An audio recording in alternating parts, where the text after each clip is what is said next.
welcome to Core Live. I'm Tom's, aka Tasha, and today I'm joined by the King of Marbles, the King of Core, a man who is far too busy for his own good. That's right, is WaveParadigm, everybody. Pew, pew, pew, pew, pew, pew, Mr. pew. Rollum himself, as I've been called. Exactly. So, if you guys don't know who Wave is, Wave has been a creator with us literally since day Day one of zero. closed alpha, Yeah. yeah. And so I'm super excited to have him join us today. We're going to be covering like changes that have happened through Core, what Wave's been up to, lots of fun stuff. He's a very talented designer and programmer. He's the creator of Roll'em, which is one of Core's top #1 games of all time. So without further I think ado, it's we're like number gonna. 8. Yeah, oh gosh, but I mean, It it's got bumped down. Once upon a time, it did sit at #1 active. For the first crowning moment was surpassing Sniper Alley. For me, was like the yes. first Oh really big man. moment where I was like, wow. But of course now, it's a good thing, right? To see other games, bubble up and also do well. Yes, and then you talented creators in chat usurped Roll'em. But we love to see it. We love the competition. So I'm going Yeah. to switch over, and we're in Wave Paradigm's hub world right now. I'm going to paste the link into chat for you all. Please join us. Oh, hey, Hex JK. Thank you for the 3-month sub. And I see Oh, Bronze Sword in here to pilot. Oh, heck yeah. Bow QQ McDuder. K-pop Sim, welcome everyone. Okay, so Wave, what made you want to create games in the first place? yeah. Where So, did like it I was telling begin? you before we started, I kind of had to go back and forth on this question. Uh, it all kind of started, I think, with creativity toys in games that existed. So, I started out, there was like Tony Hawk Underground on the GameCube had like the park creator, and it was really fun to build like grind rail courses that proceeded to dump you into lava or something because that was fun. And that ultimately led to Halo. Halo 3 had Forge, and I really loved building racetracks and like custom modes to play with friends. And that all kind of has come full circle with Core, I think, because like those were the first ever like games that let you build a game within the game sort of things. That I think Core it, like takes that to its logical extreme, where like it's all modding. There is no base game, and so you can really take any game, mod it into something else. And so that's all where it's kind of started, and I think it's cool that it's almost come full circle. Yeah, oh my gosh, because Core was inspired by those very map editors and mods. Oh, Yeah, like Warcraft and Starcraft, all these games where you wouldn't have like MOBAs if you didn't have those moddable games in the first place. Also, one cool thing I've added to the Wave Paradigm Hub is shift to fly, sort of like in Core World. ooh. A common complaint I got is that this hub world's too hard to navigate, Oh and no. so I added shift to fly, which solves that problem. Okay, and then I've jumped into Roll'em. All Uh, right, we're going to do the metaverse thing and zip on over to Roll'em. heck Really, what I yeah. need in Wave Paradigm Hub is like group notifications, like so and so left to go to this game, like Core World has. So Okay, much to do. so now. You still have the 1 year anniversary Oh, hat. Oh heck my yeah, god! I do. I'm looking forward to the 2-year anniversary hat. Wow, So, I'm gonna have to do that this December. oh, heck yes, please, because I've said it now in stream, so you have to do it. That's how it works. Yep, it's official. Contractually obliged now. Obligated.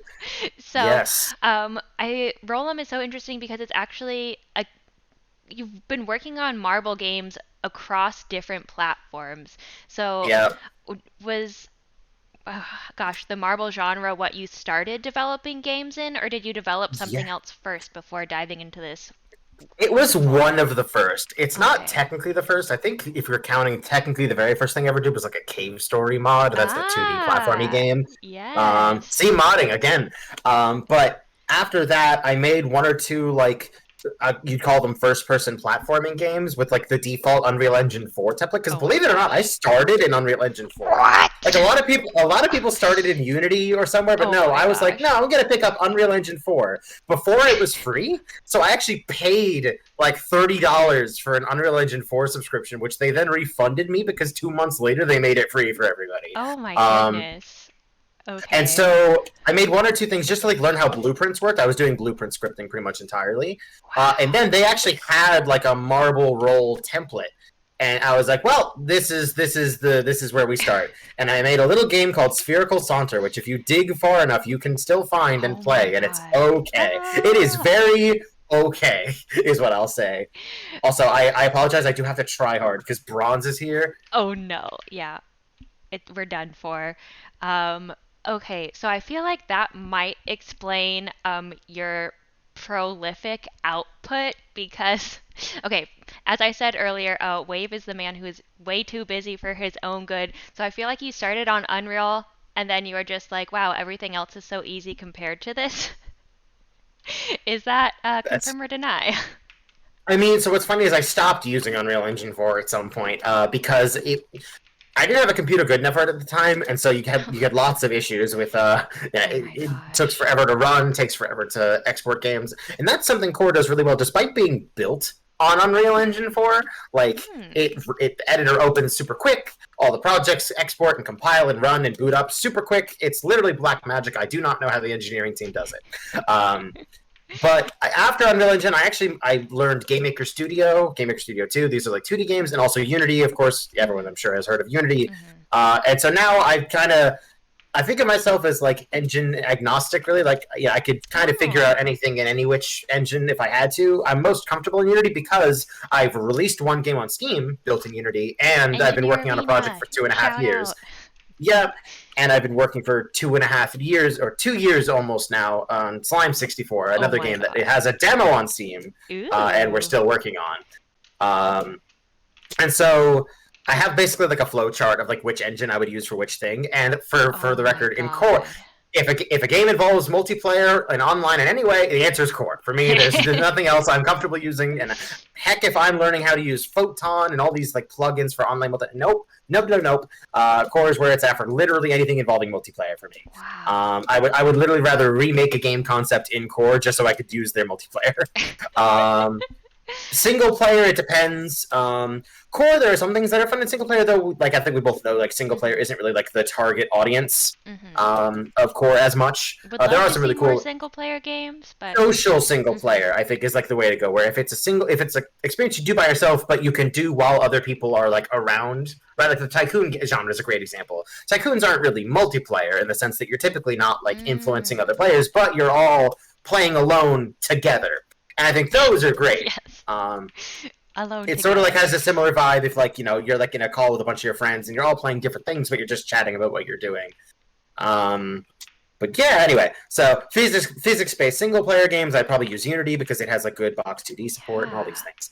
So, um, all of this, like, did you take classes? How did you teach yourself? How do you know what you know, Wave? Yeah, so what's really funny is would you believe I got into game dev as a composer first? No! I actually wasn't building the games, I was doing music for the games first. What? Oh my So I went god. to school for computer science, and I was pretty Okay. new to computer science, and there was a game development club, which I would later become president of for 2 years. Ooh. But I started, and they were like, "We need musicians. We have too many programmers, and no one does music." And I was like, "I do music." And so I actually was like doing music for other people, and that kind of evolved into, oh, I saw what they were doing to make the game. I was like, I could do that. That doesn't look that hard, because I'm also a programmer. And so I pivoted from doing the music to doing the programming and the music. Wow. So like all the music for hey, the music level. That's what Ron says. Speaking of music, I hope all of you can appreciate the musical Easter eggs I hid in the skybox of this level. There's 3 of them. Oh my Um, gosh. the music notes on the stabs in each of the all the corners except for south are each What? references. Oh I no. leave it as an exercise to chat to figure out what they are. Um, Oh my one of them may or gosh. may not be a Rickroll. Oh. Okay. So I feel like so you joined this club and they were like, we need musicians. I always feel like there's a few roles that people in games uh tend to fall into just because there's a need for them because I feel like everyone thinks Yeah, of games and they think of programming or art, but I have to say like, okay, game audio and then UI, I'm gonna say is another one people just kind of end up learning out of necessity. if you ever want to think of like if you ever underestimate the importance of game UI, just look at Infinity Arena. So many people think of Infinity Arena as like a top tier example of like a game on core, and I think a big part of that is because it looks so visually different because we didn't just Yes. reuse a lot of the like the different UI components that come out of the box. If we did reuse one, we reskinned it and made it, you know, really retooled it to all look and sing. And that's all Pilot. Pilot did great stuff on the UI for that No, game. Pilot says my Um, influence. yeah, that's him. Crazy UI stuff, like all the animations for like swapping the weapons. Like it actually does like a kind of 3D-esque like swap. We'll see it later when we get Oh, there. nice. Heck yeah. And then, okay, so speaking a little more to Rollum, Oh um, yeah, so now that you've created a few different marble games, I'm wondering what your learnings were for this specific game across different platforms, because I think you're in a absolutely. very unique position of having had, this game live in a lot of different places. Yeah, and so to really quickly break down like the history for everybody, Yeah. the first game was called Spherical Saunter. It had 22 levels. It was a single player game. The goal was to get not only get to the end of each level, but you had to collect all the coins in a level, which would unlock the goal, and then Ooh. you had to go. Um, and then I kind of remade it when I realized it was literal spaghetti code written like crap because I was still learning. Um, and the controls felt weird. And it was a whole thing. The ball felt very heavy and hard to control. And so that became, I called it Spherical Saunter R. R was literally for remake or redo. Um, Oh my gosh. and then I learned, so again, one of my biggest influences, specifically in the marble game world, is a little Wii game released in 2006 called Kororimpa Marble Mania. It is one of my favorite games of all time, Oh and my it's, in my gosh. opinion, one of the best games ever released for Wii. Um, Ooh. and it's this, the whole gimmick is just the course is the Wii remote. If you tilt the Wii remote forward, the whole course tilts forward and the ball rolls. And so you Oh can literally my flip the whole board god. upside down. And it was my favorite. I think it controls great. It's a lot of fun. It's really cute and charming. It also has this sort of wood toy block aesthetic, but it's got the different worlds. A lot of the themes, Wow. like the idea of the themed levels and the themed worlds and skyboxes, while it's a simple thing, for me it came from that game. That's so Um, cool. so that was the first one. That's what really inspired me. It's like I want to make a marble game. Plus, they're pretty straightforward to make, right? Ball rolls with controls, navigate it to a point in space. There you go. Anyway, I remade it in Circle Center R, and then I learned how to do an effect very similar to the course rotation. Because you run Oh. into a problem technically behind the scenes, which is like, how do you make the course rotate? Like, that's a weird thing. The big thing for the technical folks in chat is like, by what axis does it rotate? If it rotates about the center axis and you're on the edge and you rotate it 45 degrees forward, you'll go flying because you just got sent with a ton of angular momentum. But now, like, okay, so I guess you rotate it relative to the axis of like the marble, but like that gets weird as you move around. And the game supported multiplayer, so how on earth can you tilt the same course twice? Whoa. Like that doesn't make sense. And the real answer is it's all a camera trick. You Oh can my make the course look god. like it tilts by tilting the camera left and right. And I realized this, and I made a version of the game that actually tilted the world, and I called it Spherical Saunter M. Not the best idea. M stood for marble. I don't think that made a lot of sense. Um, Anyway, so I worked on that for a while, and then I had this idea of like maybe the marble could possess different shapes, and you could actually change from like an umbrella that descended really slowly to like a balloon that's ascending, but if it Oh. goes too high, it pops. And at that point, the game needed to be changed. The name needed to be changed because you're not just a sphere anymore. And I settled on the name Tiltum because you're tilting the course, and them is plural because it's different shapes. And so Oh my I think you can guess god. where this is going. When core happened and there was a physics sphere, it was pretty natural to call the game Roll'em. And so that's why the game is called Roll'em, is because it's like a spiritual successor to Wow. Tiltum. Oh my Um, god. Tiltum I never finished. Unfortunately, it doesn't really have a release in any playable state. I would Man. have to find the project and like work on it a lot. But so that's why it's called Roll'em. And actually, what's so funny is like the really addictive nature of the race structure actually almost it pretty much came about by accident. It happened because of Jump Gun and Jellims, which I know Oh you're my familiar god. with. Yes, I Uh, am. Should so we jump into those? Should we if jump we them into wanted to, those? we could Ooh! jump in. We could just Yeah. go. It's really quick. They're Okay. all interconnected. So if you Oh want to literally yeah. just, if you just die and go back to the beginning, I there's the let's portal just back to the die. hub. It's back on the little spot behind. Okay. Dying. And oh, if you have a checkpoint, you might have to. Oh no, you're good. Yeah, go back. I'm There's a not little good portal enough back. for a Yep, checkpoint. understandable. I actually have one of the things I want to do change to Roland is like have there be a longer stretch of time once someone completes the race to let others actually finish the race. Sort of Mm. like divides mini golf. I think one of the biggest issues with Roland right now is that new players really don't get a chance to play the game much. The moment you have an experienced player come in, like they Ah. kind of just don't get to play, and that's something I'd like to correct. And I've been meaning to for almost this entire year now. I just haven't had the opportunity. So if everyone will come over here to Jump Gun, Heck yeah, yeah. Pilot hitting us with the fanfare, one of our favorite emotes. Thank you. Um, and so this was my very first game on Core. And so to set the scene here, Alpha goes live. I'm on a work trip to Connecticut. I'm in a hotel with a crap Oh laptop. my god. During the workday, I remote into my laptop from my phone to queue up the download of Core because I'm on garbage hotel Oh my Wi-Fi, and it god. spends the next 4 hours downloading the Core client because I'm not home. And I get back and it's up on my laptop, and I'm like, what? How does any of this work? And this is before, like, there's no resources. It's just like, like what, 20 creators in like a Discord? I don't Yeah. remember how many. And so I'm like, God, what do I do here? And so my actual, I knew I actually had planned this out because I knew the alpha was coming for like a week or two. And so I planned out, I was like, what's the first thing I want to make? And I actually had I have a document of all the ideas I had. Oh my Some of them god. I went on to make, some of them I didn't. Pizza Time, which we'll be going to, is in that list. Yes. So is Rollum. Yes. But so for this game, would you believe I actually started with the King of the Hill template? My thinking was I didn't know how round structures in Core worked yet, right? Like a brand new. And I figured, well, what is getting to the goal if not just you literally touch the goal and immediately get 1 point, and I just set the round limit to 1 point in King of the Hill, and that'll finish the round. And that was my hacky approach at first. And then I figured out how to like intercept that and like make it just instantly win instead. And that's why that goal, which is actually still used in Rollum, is the goal that comes out of the box. Yep, that's why it looks that way, because that's what it is. And so anyway, I figured out basically, and then I really quickly, the first script I ever wrote was the jump gun itself. I needed to figure out how to listen for when the gun shoots, and when it shoots to knock the player upwards. And so I did that.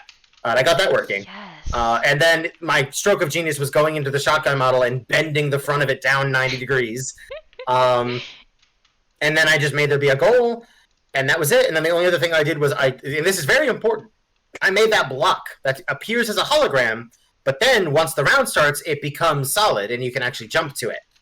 And that sort of created this dynamic of you want to time the countdown to jump to the block like as soon as you can, right? It's not like a racing game where everyone gets input at the same time.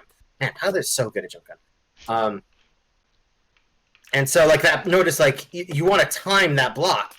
And so when it came time to make a marble game, which I knew I wanted to do next, I finally got home and I was messing around with the physics spheres, and I first got like the basics of the control working. I just put it into jump gun, and I messed around with the hologram and made it the pipe instead of the block. And that's still in the game today. Like the pipe is like a bit like timing the pipe jump is still like one of the things about Rollum. Yes. Lunatics even invented arch strat, and I had to remove the arches later on. But yeah, so like I think, and like obviously when you think about it, jump gun and Rollum have the exact same game loop. You start, you race to the finish, first one to the end wins. And so Rollum's entire structure was like, I fell backwards into it because I took this King of the Hill thing with jump gun and then modified it until it worked, and then put the cube there so people couldn't just start the course early. And then I made marbles, and I put marbles into this framework, and that's how Rollum happened. Everything else there was polishing and adding new things, like you could earn currency and earn skins and more levels and all these things, and that all came kind of after. Ooh. So that's the fundamentals of what, where Rollum came from. That is so cool. So now when you talk about the arch strategy, could you elaborate a little more on what that is, and then why you decided to remove it? 100%. So Arch Strat is the name I've given to a strategy that speedrunners of Rollum came up with, and it's great. So the pipe, right now you see this block, but imagine it was a pipe, and along the pipe on the top there were these decorative arches. I was like, surely they're just there as decoration, but very importantly, the arches were always tangible. They were always there. They didn't fade in like the marble, like the pipe did. And so some very skilled players learned how to just jump to the arch. And because of how forgiving the marble is about understanding when you can jump, you are actually able to get 1 or 2 jumps off the arches, and you could completely bypass the countdown. And so that became like the only way to get a competitive time in Rollum was to do arch strat over and over and over again. And the speedrunners were like, no, it's a really key part of like the skill gap in the game. And everyone else was like, this is miserable. The only people who can ever win are these people who literally skip the lobby phase with this really like tricky, hard to do thing. And so ultimately, it was a decision to like help the average person playing the game. Also, anyone who's very familiar with Jumpkin will notice I actually changed this level finally. I What? watched someone. I tweaked the level to make a few jumps a lot more reasonable. Specifically, Oh. going around that thing, the tower.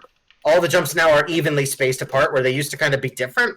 A product of me doing it on a laptop, very slapdash. Anyway, so we've now seen all of Jump Gun 3 times over. There's not much content here. Um, Oh, can we? Would you like to move into Jello Limbs, or should we go on to Pizza Time? I think Pizza Time Jellims is again the same exact Right. gameplay structure, Ah, but yeah. with the wacky inflatable limbs, Back to which was very life. fun. That was the very first game jam, and I left it upstairs, but I actually have a Manticore Games hoodie, which I Oh. won because of that game jam. Oh, I still where is it? Right here. They got me. I don't know. You guys know this. They got me this thing. It's my profile picture, like 3D, like embedded in Oh glass, my gosh, I and it forgot we did reads that. WaveParadigm Top Core Creator, and this was because of the Jellims game jam, and it's very cute, and I still have it, and it's awesome. Ah, that's so cool. Yeah, and those hoodies are very hard to get a hold of. I think there's a lot of employees who don't even have them yet, so So keep an and I eye guess on it's yours. worth noting to anyone I guess who doesn't know, as of last week, I am now a formal full-time employee of Manticore Games. Pew Um, pew pew I was pew. I was brought in as what's called a product manager. And while that sounds like I manage things, it's more about I'm kind of an intermediary between like the creators and the engineering team and like the back end. And so my goals are a few fold, but the one is to like keep contributing to the core platform things like core world and building Ah, cool tools for creators to use, and also like making sure that community feedback is heard internally and like forwarding like feature requests and like kind of advocating for them on behalf of the community. Uh, yeah, no big deal. So if your feature didn't make it in, you can just blame Wave now. yeah, you can blame me or yell at me about the thing, and my answer will probably be, "Yeah, man, I know, I'm with you." Like, what's so funny is like, I'm a very honest person, and so they're gonna be like, "Man, I sure wish I could do blank." I'm like, "Hey, man, me too." And like, there were Truly. things obviously I feel bad. Some of the people internally were like, "You have a community and people you talk to. You're going to have to not tell them certain things because you're going to get access to information." And I go, "Don't worry, I know. I'm not here to cause any problems." If anyone would please go into the giant pizza oven, we're going Yes. to navigate over to Wave Paradigm's Pizza Time. Okay. And as you can see on screen, my cinematic masterpiece that is the this tutorial. I do love this tutorial. Okay, because I remember when this came out and I remember talking to you about it. Um, and you were having a lot of problems with new users picking up how to play the game. And I think you've made a few changes since then that have made it a lot Yeah, easier for people. So you want the to. big thing is feedback, providing feedback at every opportunity, especially when they're doing something wrong. Not like negative, like punishing feedback, just like, hey, that's not right, go do this. I I never in my game designing life was I more like, wow, game design is hard, than when I watched a new player join, presumably sit through the tutorial, walk over, grab a block of cheese, and walk it up to someone asking for breadsticks and mash the F key and then quit. And I was like, Ah, yeah. why? Please. I don't like how do I communicate this better? Um um and so Pizza Time was great for a lot of reasons. I had, there could be no, beating around the bush about the fact that this is inspired by Overcooked, which is a game that I very much love. And like I realized very early on, I was like, I could do that. Like that is a thing that can be done. All the tools are here. And so like you notice that it seems very natural in this game, this concept of like picking items up and putting them down. That's not a system, right? Like I built that. That's not something that comes out of the box with core. The way the hand moves up and a thing attaches to your hand and you can put it down and pick it up and put it down and pick it up and that all just works. That all Wow. had to be implemented and worked on by me in 2 weeks when I built this game. Also, I'm totally not being a team player right now. Yeah, get it together, Wave. I thought you were supposed to carry in this game. That's literally the only reason I asked to do this Core Creator Spotlight interview is I wanted to play it and I wanted to win, damn it. All right, so here we go. No, I gotta I grab my freaking piece of love this pizza. game, and I think um, And I've mentioned this quote a few times before, but I always think of it in terms of design and what you've said about like most people don't realize all of the hard work going under the hood here, but when you've done something right, people won't be You don't sure think about it. you've done anything at all. Exactly, because it'll feel so intuitive. It'll feel so easy. They're just gonna, it won't even cross their mind. And I think you've done a really great job here. Was there any like fun bugs or I see uh, some people in chat asking specifically about how do you do the that intro. And what's funny about that intro is I did write the script like entirely myself, but ultimately it's just a bunch of cameras in static positions, and I tell the camera go from this place to this place to like go here, wait 10 seconds, go here, wait 10 seconds, go here, or like not 10 seconds, but like it's basically very linear. And if you mhm. press like I think if you press E like or like you click, it automatically jumps to the next camera, so you can kind of like rush through the thing, or you can press E to skip it entirely. Um, Standard combo cinematic camera is a great place to start. Yes. I added a little extra logic. The big thing was to make sure that like your player, your actual player, is sitting like in the lobby, not doing anything while you're in the tutorial. You'll notice new players kind of join. They sit cross-legged on the ground. They're in the tutorial. Is what that means. The big thing is like understanding the different contexts, because like all that is that your camera can be anywhere I want it to be, right? Like I can make your specific camera go anywhere, and like that'll only affect you, it won't affect anybody else. And so understanding the different contexts and how to manipulate them is a big key part of all that. But it's hard, and it takes a lot of wrapping your head around it. And that's why my advice to people starting out is always start small. Please don't try to make a big MMO as your first game. I know it's tempting, Oh my and goodness. Core even makes that way more tantalizingly close to possible than it should be, right? Like we've seen people kind of come in and for their first big game, it is a sort of MMO like, and it like pretty much works, which is Yeah. crazy. Um, but like my advice is like don't you'll overwhelm yourself if you try to do too much. Start with something simple. Make a gun. Make a simple like start with one of the frameworks Mhm. and just modify it slightly. Build a map. Like over time you'll start to understand. And of course, ask questions. The community is always super helpful. So on and so on. It's been hard to keep up with like the platform's growth. Oh my goodness. Truly. You remember there used to be a time where I like lived in like the main Discord and would answer everybody all the time. Oh man. Between me being too busy and it growing out at like at a huge rate, I've been unable to keep up anymore, which is a shame. It is, yeah, fast moving Also, something community broke. product. Ooh. Yeah. I it's very small. The sound, the music is supposed to get higher pitched and thus go faster. That's not working. Whatever I did that used to work there is not working. We will make a note of Um, it. I will have to investigate that. Also, we got him. That's me and Pilot and Trashbird. I think we got this. No! Unless you're on my team. You're Nope, not. Darn sorry. it. What's really funny actually is Pilot asked me to make a competitive build of this game where players could actually like put themselves on a team, and so you could like Oh really my god. strategize. This is a game that needs team voice chat, right? Like the fact that I haven't Yes. implemented that is a crime yet, because that is so important. Like being able to communicate with your team is vital for this game to work. All right, But, we're on the same team this time. oh heck All right. yeah. Um, so going back to, the platform moving so quickly. So you've been with us since the very beginning, Beginning, like core user number one. Um, oh, which what? is crazy. Yeah, I know. Gosh, it feels like I still remember like that day like before closed alpha and you like logged into our Discord server and we were like, welcome. Thank you for helping us out. Gosh, I mean, it wasn't even 2 years ago, but have there been any updates that you were like, oh my God, thank God they put this in here, or any I've got updates that were, Yeah, I've got two. Not to cut yeah, you off, but no, like I've already got please. and the biggest ones are things that people take so for granted now. Player storage. What you have to understand that early on we couldn't save anything. There was nothing. Not even leaderboards at the beginning. You couldn't save a single thing. Every time a player joined, it was like the first time they'd ever joined. You literally could not remember a single thing about a player. And we were at a very constant point of feedback was, hey, we kind of need something here, like to make a lot of different types of games. And what's so funny is the moment they did, I was actually down in Baltimore visiting Aaron when they at first revealed like public storage or like player storage, and I was like, wow, I can make a farming game. And then Farmers Market came out, Oh my and so I god. was like, darn, they beat me to it. Um, Gosh, I'm a just gonna beat farming Pilot to this game pizza by delivery real quick. WaveParadigm. I'm like, I wish you had never put that idea in my head because now I'm just sad it's not happening.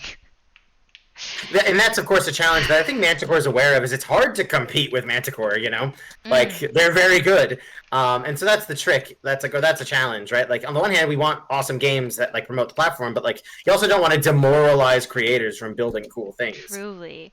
We are working very hard to level up um, y'all Creators. and hopefully make it easy for you to create games at um, you know that high quality level. Um, okay, I'm like trying to think of if there's any updates that I really Wow, enjoyed we're as getting our well. rear ends kicked. Oh my god, I thought having Wave on our team was Yeah, like I also thought. OP. I guess I must be not. I must be slacking. Ruh-roh. Okay, time to get That or they're just very good. Wow. Yeah, we got utterly bodied. trounced. Pilot says, "Ya need me." Whoa! We also were outnumbered in our defense. Um, Oh, let's see. So I guess do we want to jump over to the other very large game we worked on, or is there anything else, or do we want to stay here for a bit oh. still? You know what? Oh, can we just play one more game of Pizza Time? Because Sure, I feel like I of never get to course. play it. Okay, now this is our Pizza Time get has one of those sweaty. problems where it's like you have to it needs players, right? It has the Yeah. bootstrap problem where like people want to play it, but you need multiple players to to start it. And so I think that's what the queue system was kind of designed to do, but I've never found great success with it, unfortunately. Yeah. And, It's a work in progress. for sure. Now let's see. I'm I think trying parties is to. really exciting. I freaking love And obviously, parties. as myself now being on the internal side and helping out with things like Core World, I hope to help keep building them out into things that I would want to use, let alone anyone else. Also, I heard an I know. explosion. I think I burnt a pizza. I love that effect. Everyone was like, "What? Wow, it's on fire!" And then like the black bar fills up. That progress bar I built from scratch, like everything. Ooh, and then Wave, since we're talking about you working at Manticore, do you have any advice or tips, not for people who want to necessarily specifically work at Manticore, but just for getting noticed as a hobbyist and kind of how to transition from taking what you're just doing in your free time for fun Right. and making it a career? The fact that I've just made that transition still doesn't feel real. So honestly, I'm not sure how much advice I have, to be completely honest. No, that's But fine. I think the biggest thing is to hone your skills and to build cool things. Because more than anything, like the feedback I've gotten kind of regularly is like, wow, like games made by this guy really seem to stand out as like a high level of quality. And that didn't happen overnight. Like if you look at Jump Gun's not especially impressive or anything.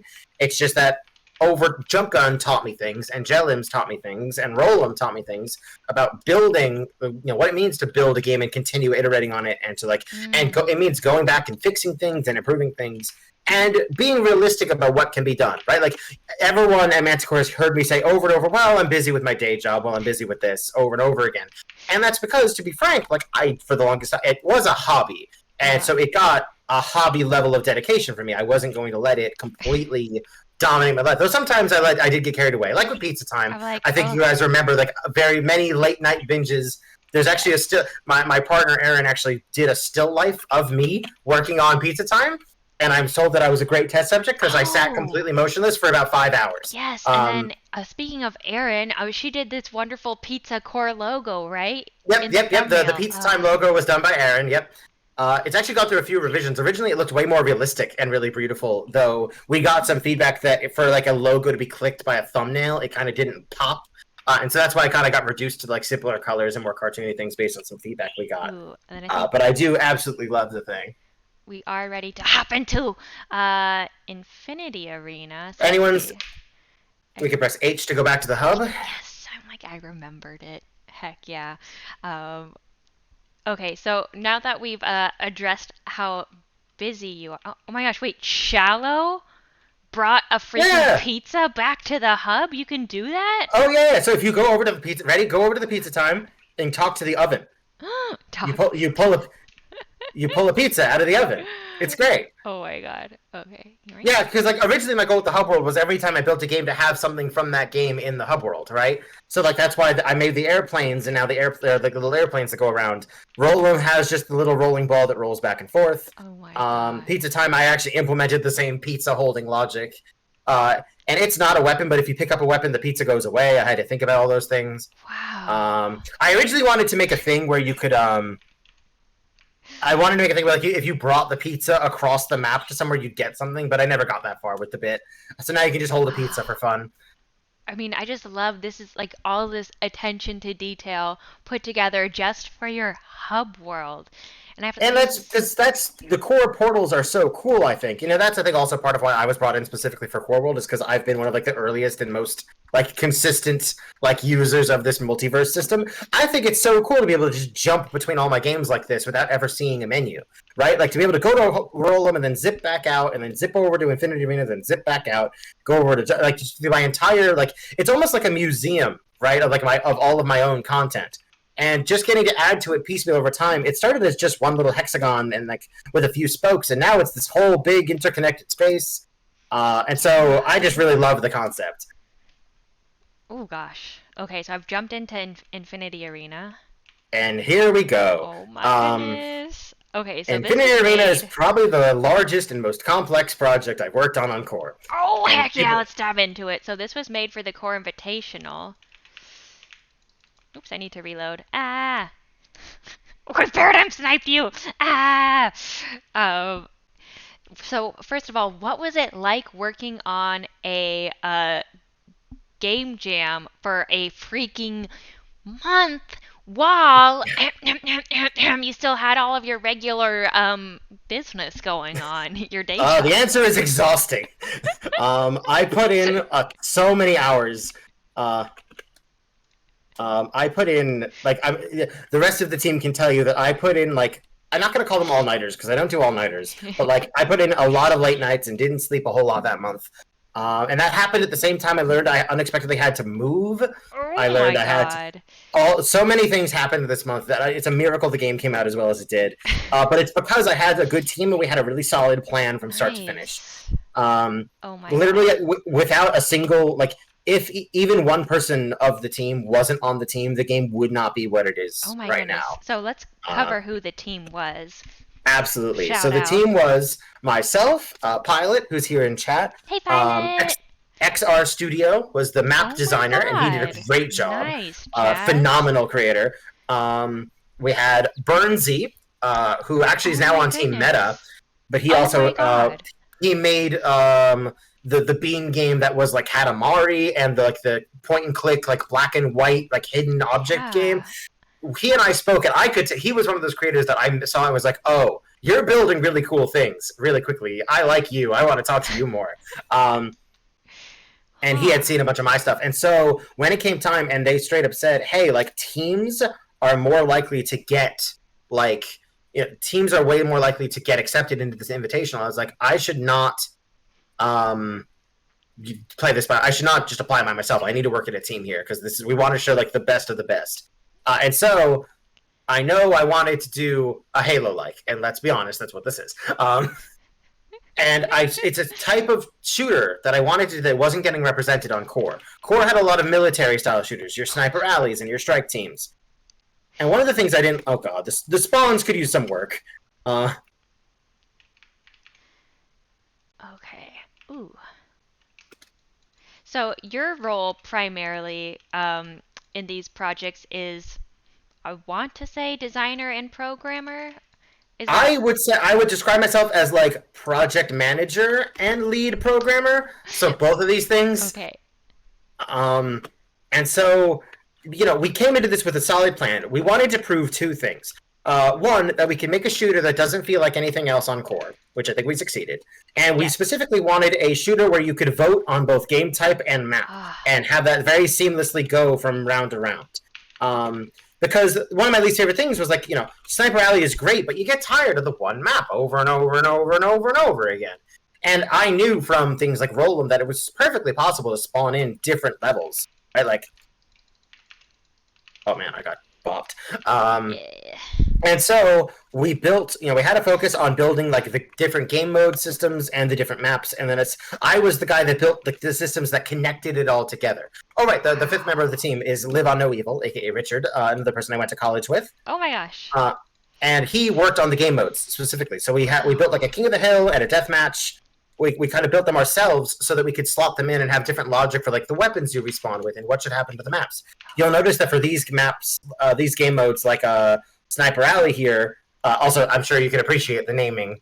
The game mode where you spawn with sniper and pistol is Sniper Alley. But that also promoted, later on we made Rocket Alley and other alleys, which was our single weapon mode.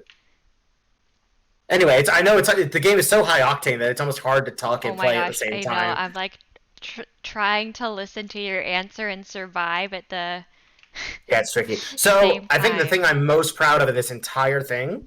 So the victory. Whoa, what is it? Oh, it's like a robot. That's funny. Nice. I've never seen this emote before. Oh yeah, it's a good one. That's awesome. This screen, this voting screen, I'll remind you, is before you were able to put UI images like game screenshots on the UI. WaveParadigm, how did you do this? These are game portals that are in world space that move and scale to match the UI elements at the same time. And then Pilot handled a lot of the stuff. And the fact that you're able to, I see Valkyrie. Oh man, Sniper Alley. You all really love Sniper Alley, huh? And so this system, the idea that everyone could vote on the next game to play, and it would just seamlessly, without a big loading screen, everyone asks us, are you going to implement scenes? And for us, the answer is no, because every new scene involves a new server spin up, and you get a long load time, and that's what we're trying to avoid. We think we can do it faster. Oh God, hello. Oh my God. Ah, ooh, ah, he, ooh. Ah. Ooh. Okay. And so working on a team, it sounds like you worked with a lot of your friends. Confirm these teammates are your friends. Absolutely. We all get along fantastically. Oh my gosh. So how do you settle different, like creative differences on a team? And I think especially with friends, can be an extra level of nuance there because... Absolutely. Because you want to preserve the friendship. The project isn't more important than the friend. But everyone has strong opinions. Yes. And so I'm really fortunate that there weren't too many like creative differences. Everyone basically was just like, I would love to do this, and it was more a function of just, well, can we do X before the deadline? It wasn't so much like we don't want to do this or that's a bad idea. Wow. It was more just like, yeah, that sounds neat. Like, I wanted like this map we implemented the day before the deadline. This map didn't exist before the deadline. Nice one, Shallow. I got Shallow for you. Don't worry. Oh, Mr. Toast says, stream sniping, let's go. Oh my gosh. Okay, Mr. Toast, if you're watching, the beauty of Core Live is you literally don't need to stream snipe. I'm quite easy to kill. As Shallow is repeatedly proven. I will ban you. Oh no, it's Pilot, but Shallow's gotten me a bunch too. Okay, I can't ban anyone for killing me, guys. We would have no players. Okay. Curtis would have been the first one banned.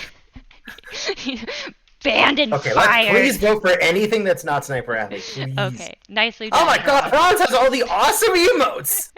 That's so fun. Yeah, it's also one of the biggest things is these are the armors, right? Like the game looks different in part because we completely hide the player. Yes. I can't. Yes, I completely forgot this was a kit bashed costume. I just took it for granted. I was like, yep. Yeah, no, and that's all Burns. All the weapons were kit bashed, and all the armor sets that you see in this game were completely kit bashed from scratch by Burns. And he also built the vehicles, the drivable vehicles that came in before Manticore's official vehicle solution. Were all done by Burns, and so like I said, he got a lot done. It was really crazy. And yeah, so Pilot brings up that we all had creative control over various responsibilities, and so that was a good way because we were a small team. I laid the fundamental foundation of we're going to have game modes, and these are the ones I want to prioritize first. We're going to need maps. Exo Studio. Here's a few ideas. We're going to need a UI that looks kind of Halo-y. Communicates all these things, and we want it to be really home rolled, so it looks very unique. Uh, Paradigm and kills then you. How dare everyone you kill me in the middle of that sentence, sir? You just made it sound like it was no big effort, which I'm sure it wasn't for you. Anyway, sorry, continue.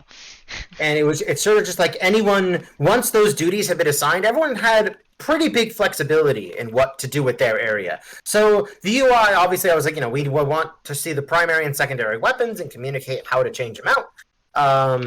And we want to see the score limit. It maybe should look something like this, but Pilot really ultimately would then just kind of jam on that to whatever he wanted and whatever he thought he liked. And then we would kind of just talk about it as a team from there. And most of the time, we were just like, yeah, that's awesome. Works great. Let's keep going.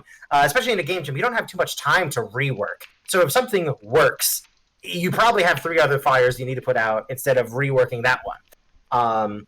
And we had many issues. Again, another thing that people take for granted, weapon switching in this game, right? You scroll the mouse wheel, you press 1, and you're switching between 2 weapons, and it feels pretty natural, right? Yeah, it does. That's not a thing in core by default. I had to build that. And we had a lot of problems with that, actually. We ran into a lot of what are called race conditions, where sort of 2 events will happen kind of at the same time, but they're conflicting. The worst thing that ever happened, the worst I ever saw this game break, was when 2 players picked up a weapon at the exact same time. Oh no. And the inventory system just did not know what to do. They both reached The for weapon the gun. was like teleporting between both of their hands like every other frame, and like everyone's weapons stopped working, and like it was bad. It broke. And so there were a lot of issues like that we had to work out. Oh, we should vote for Chase the Hill on the bottom. This is one of the most unique modes we figured out. And then Pilot in chat says, I feel we all had creative control over our own various responsibilities on the project. And, I think that goes a really long way to keeping everyone happy on the team. Trusting people to do the job right. 100%. And that was what made it easy. Is, we have really talented people, and we just kind of started it up, and we just kind of let everyone go. And the end product is what you see here. So yeah. I was gonna say, are there any other sorts of questions? I know there was like a long list. I'm not sure how many of them we got to or didn't. I forget. No, this has been perfect. Okay, let's see. Oh yeah, here's a good one. What's your most favorite part of game development? Is there any moment where you're just like, this is why I do it? Yeah, it's seeing other people have fun with the game you made, and specifically like noticing things that you did, like perhaps they're small things that you like, maybe like for example, like getting to see someone pick up the pizza from the pizza time thing. Like I built that whole feature, and like most people never see it, but the fact that someone came around holding the pizza, and you're like, wait, what? You can do that? Like that's awesome. That's my favorite. Oh, is AJ stuck like out of the map or like somewhere else? Uh-oh. See, we still have issues. Also, the game has some performance issues, in part because of the armors. We were warned that attaching a ton of meshes to the player was very not performant. Oh wait, so this area is the hill, right? Or am I missing it? The glowy circle. Oh, I don't. Where's the glowy circle? You should also see a diamond icon on your HUD once it's in view. Oh, okay. I'm missing it. Oh yeah. Oh my gosh, I see it now. I was a fool.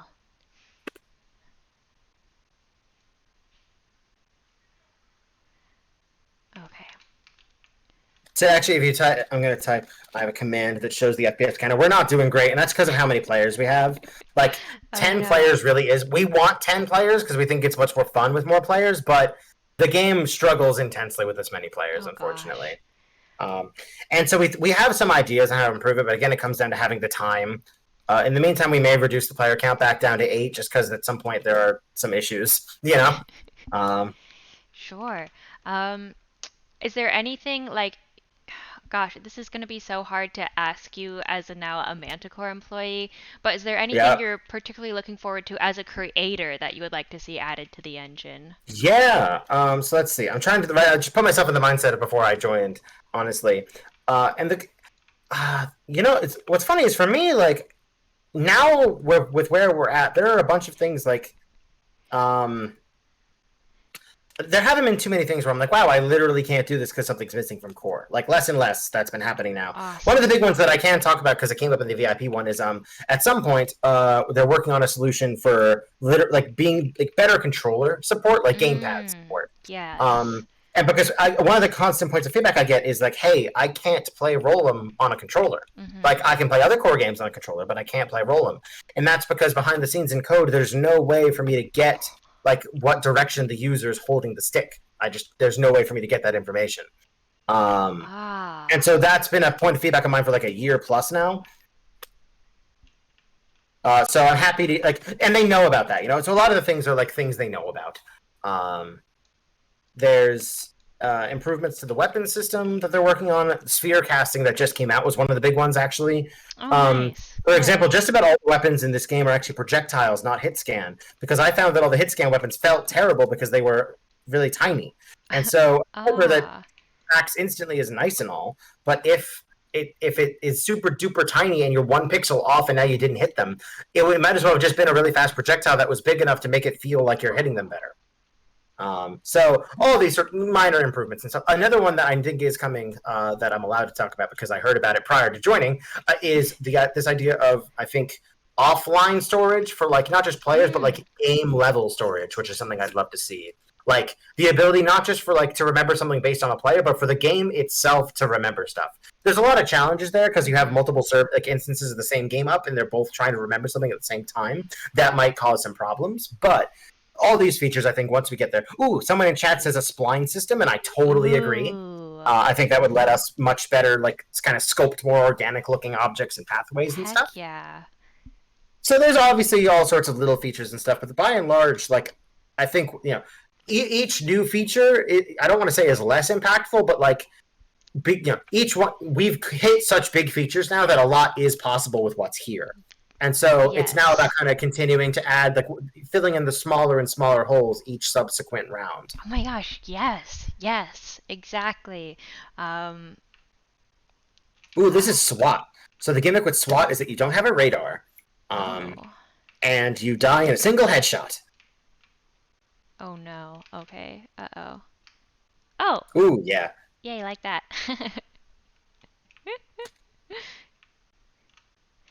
Okay, and then this is one of the questions I ask everyone who comes on.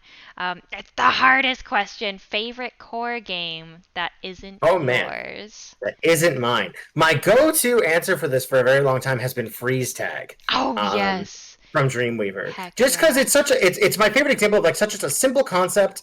If Dreamweaver had to like completely set up the like all the server infrastructure and all this to like, you know, really build that game out by themselves, like I don't think we ever would have seen a game like that. But because core like makes that barrier to entry so much lower, just a fun simple game where you like, you know, you can kind of bring your teammates back to life and it's like team coordination and like straightforward rounds, Yeah. easy to learn. It's just one of my favorite examples of like simple concept, really fun. Would love to play it, like, you know, love to play it kind of thing. I'd love to see more maps, but I'm Mister Every single game I make has multiple maps. Even the Bean Jam That's meme game, true. Oh my God. I almost never make games that are just one map over and over again. Nice. Um, A and WaveParadigm so signature. of course I would say I want to see more maps. Hello. Um, but yeah, so freeze tag is one of my examples. Obviously, the Manticore games themselves are always really cool. I played Farmers Market for like an Oh my embarrassingly long amount of gosh. time. Me The reason I wanted too. to make a farming game is because I love farming games. I think they're great. Um, it's a shame for me that Farmers Market kind of finishes out at pumpkins because I would totally have kept going, Oh, like I to get more know. and more expensive like seeds and all that. I'd have just kept going. Um, It is open for edit if anyone wants to make me and Wave's dream farmers market game.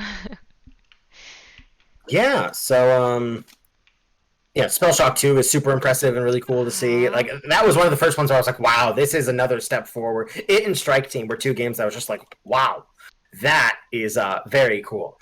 Um, very impressive. Awesome. Um, Then so I. yeah. I know we're like approaching the end of the time here. Does anyone in chat have any questions while you Oh, have oh me? my gosh, Wave AMA? Please. Yeah, okay, chat. If you have Anything any. about any feature requests for any of my games? Any questions about any of them? Yes, No leaks. You can't ask for leaks. Wave Paradigm, I forbid you from leaking anything. How to Sorry. stay motivated is such a wonderful question, and I Oh. struggle with that. People will know that I've gone on a few like what I'll call hiatuses, Mm-hmm. especially after Infinity Arena. Like I had to move, I did this, I juggled this, I totally burnt myself out. And the key there is acknowledging that you've burnt yourself off and just being nice to yourself about it. It's like you think of it like a sprint. You can do it. You'll get to where you need to go quickly, but you're going to need to rest for longer once you've done that sprint. And so finding like a decent middle ground. Yeah, Pilot says me telling Wave to sleep after Infinity Arena because for the first like week after Infinity Arena, I just kept playing it and like fixing bugs like nonstop. Oh. That got harder as they got harder and harder to reproduce. Let's see. Experience hosting so many official player tournaments. It's been really fun. Also terrifying. The big thing I think, the biggest learning I've had is to have a very solid system before you start because players take it very, very seriously, especially if the integrity of the system is compromised at any point. But Mm-hmm. being clear about communicating what criteria are being judged and trying to predict and minimize ways for abuse. People, for example, would routinely highlight that they actually liked how Infinity Arena handled its tournament more than Strike Teams. And I think a lot of that Oh. came from how Strike Teams was a little confusing to understand what criteria you were getting points, because at the core of them, it was very similar. Strike Team and Infinity Arena both were basically performance-based, like points over a stretch of time. And so for Infinity Arena, it was, how many points you're getting up to some cap every hour. And at some point, there's like only so many points you can get in an hour, so there's some luck, especially because like a round may go faster or slower depending on how many people are in a round, all these things. Roll'em, I think, suits itself better because it's very individual, right? Like, it's not a team-based thing in a world where they can't coordinate teams. And if Mm. Infinity Rain is challenging because you're randomed onto teams, you can't even coordinate with the team if you wanted to, which is a big challenge. Um, so I think player tournaments are better suited for kind of more individual things or in where teams can actually coordinate if they so choose. And knock on wood, Roll'em has stood the test of time with all these tournaments where no one has found an exploit that, like, outside of one or two really crazy level skips I didn't predict, Oh. generally Roll'em has, like, stood the test of time where no one found, like, a crazy bug to just completely destroy the leaderboard.